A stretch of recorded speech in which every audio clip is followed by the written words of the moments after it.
সুইডেনের একটি স্কুলে গুলিবর্ষণের ঘটনায় ১০ জন নিহত হয়েছেন। আহত হয়েছেন অন্তত ৫ জন। তবে হতাহতের সংখ্যা ক্রমেই বাড়ছে বলে জানিয়েছে পুলিশ। নিহতদের মধ্যে হামলাকারীও আছে বলে ধারণা পুলিশের। মঙ্গলবার ৪ ফেব্রুয়ারি বিকালে রাজধানী স্টকহোম থেকে ২০০ কিলোমিটার পশ্চিমে ওরেব্রোর রিসবার্গস্কা স্কুলে এ ঘটনা ঘটে। পুলিশ জানিয়েছে, হামলাকারী আগে তাদের পরিচিত ছিল না। তাৎক্ষণিকভাবে তাকে শনাক্ত করা যায়নি।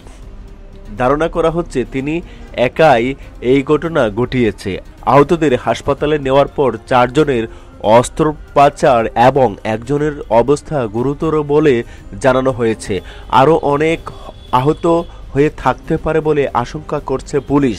হামলায় যারা নিহত হয়েছেন তাদের সবার মরদেহ স্কুল ভবনের ভেতরেই পাওয়া গেছে বলে জানানো হয়েছে বিবিসির খবরে।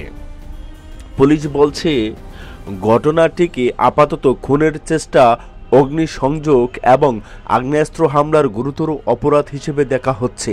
কর্মকর্তারা হামলার ঘটনার পর মানুষজনকে স্কুলটি থেকে দূরে থাকার আহ্বান জানিয়েছেন।